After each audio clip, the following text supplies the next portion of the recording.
Day 32 of the Daily Stoic. For the hot-headed man. Quote, keep this thought handy when you feel a fit of rage coming on, and it isn't manly to be enraged. Rather, gentleness and civility are more human, and therefore manlier.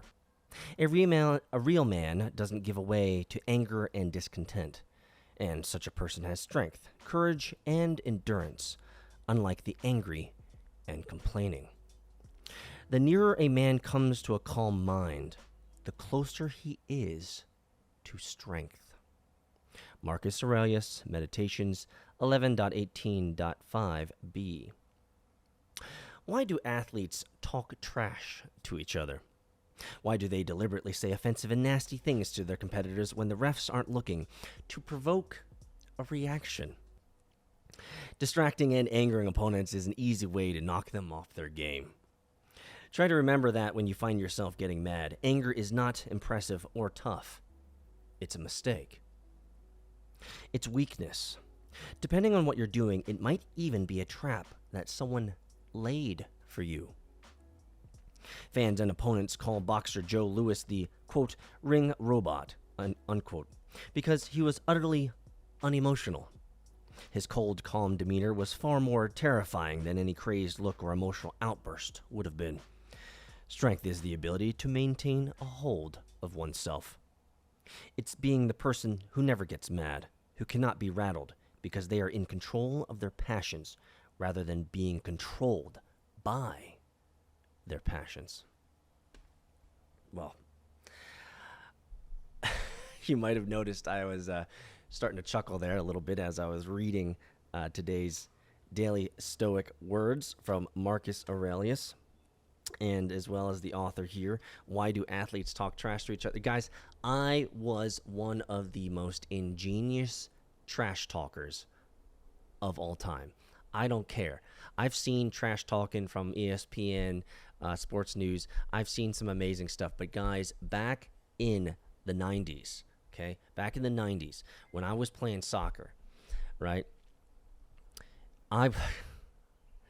Dadgummit, there was no one better at trash talking than me, because the stuff that I would say would not be, stuff like you usually see on SportsCenter and ESPN, like them just, talking trash and dropping F-bombs at each other and just angry stuff, right? The stuff that I would do would be deeply intellectual. Guys, let me tell you, I got to tell you some stories now, man. It's awesome. So one of the best, I'm going to close this for a second.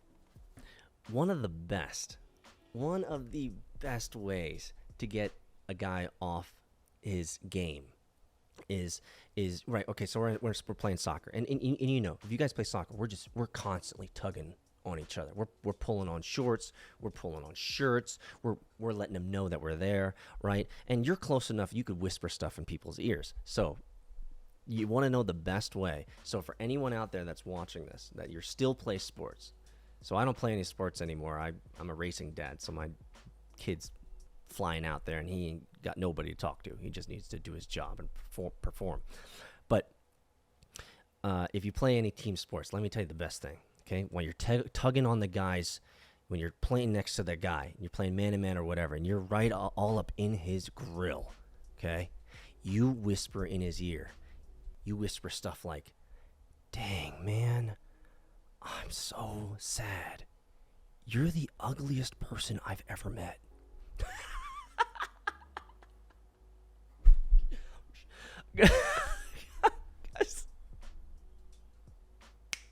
Dude, man, I would say stuff like that. I mean,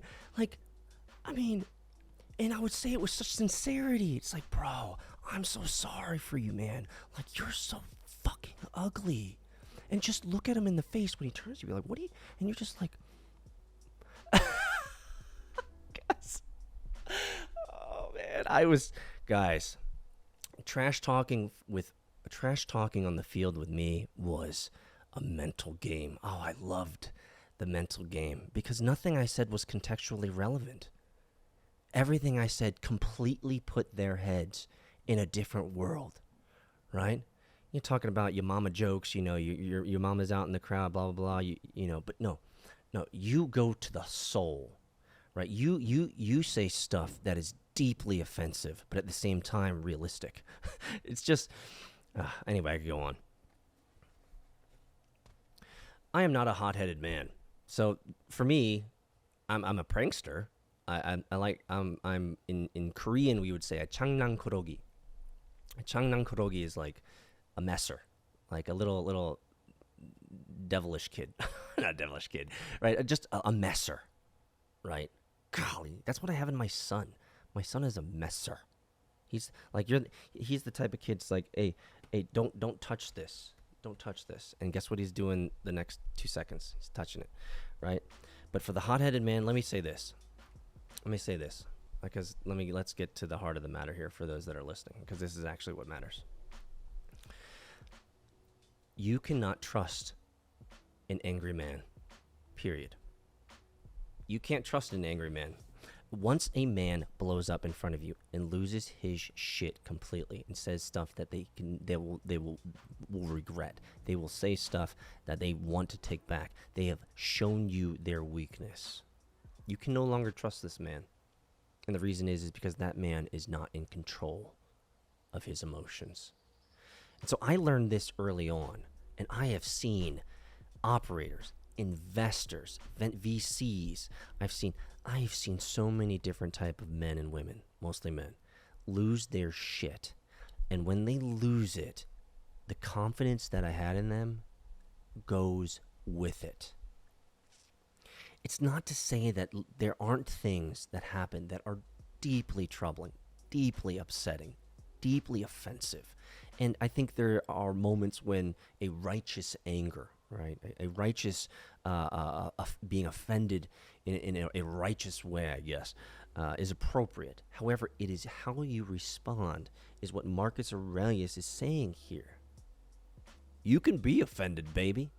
That's kind of like what life is everyone's offended all the time. The question is how you react to it. Are you going to let that get to you? Are you going to let that boil up in you to the point of explosion? And he's not wrong. This boxer that he used an example, Joe Louis, the ring robot, I was probably not alive around for this guy. Didn't follow boxing that much anyway. But yeah, if I was in a ring with the guy who showed stoicism from the traditional standpoint, right, being emotionless, which is not necessarily true, the emotionless robot in the ring would scare me far more than the raging bull on the other side, because the raging bull with the blood in his eyes, that barbarian blood rage stare of absolute destruction in his eyes, he is blinded by that rage. He is blinded by that anger. He cannot see options. He cannot see potential. He cannot see risk. Especially he cannot see the negative outcome possibilities within the wake of his destruction. And so it is the calm man in the arena that is to be feared. Because as the crowd is jeering, as the crowd is yelling, screaming, as the static, as all of the shite is happening around this man, he is stone.